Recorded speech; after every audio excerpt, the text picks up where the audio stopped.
Dall'ottico al negozio di borse, dal panificio alla pizzeria, dalla fioreria al negozio d'abiti. Sono state ben 14 le attività commerciali del centro di Jesolo Paese che quest'anno hanno voluto partecipare al concorso indetto dal comune Autunno in vetrina. Abbiamo avuto queste 14 vetrine quest'anno, non più 9 come l'anno scorso, in un momento molto difficile, perché pensavamo che saltando la festa d'autunno non si potesse realizzare, perché il momento è difficile.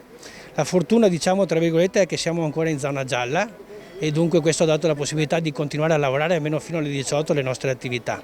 È un paese molto forte perché, come avete potuto vedere, i commercianti hanno risposto molto bene e questo è il segno positivo e come assessore al commercio e come amministrazione siamo non contenti di più.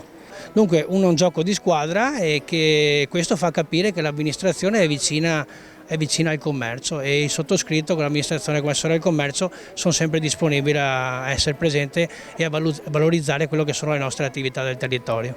La giuria si è riunita quindi questa mattina per valutare gli allestimenti delle attività attraverso specifici criteri prestabiliti. Sono state valutate secondo una scala di criteri, 3 criteri in particolare: la creatività, l'originalità e l'aderenza al tema, che ovviamente è l'autunno.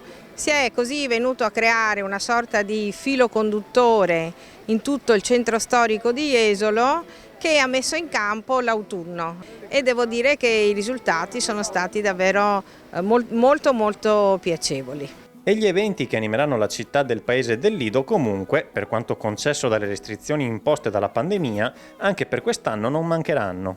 Il sindaco Zoggia naturalmente sta cercando insieme all'amministrazione di lavorare e dare il massimo e dunque stiamo facendo tante cose per il paese e anche per il Lido. Quest'anno c'era una grande coreografia di luci, avremo le piazze con vari alberi di Natale e perché è giusto che il sogno di Natale almeno ai bambini resti, perché non possiamo proprio chiuderci in casa e rimanere al buio. Comunque l'amministrazione c'è, sta investendo perché siamo convinti che le amministrazioni che lavorano in sinergia con le attività e hanno un riscontro positivo come oggi, è giusto che l'amministrazione vada avanti e ascolti prima di tutto il territorio, che è importante, e questo lo stiamo facendo sempre.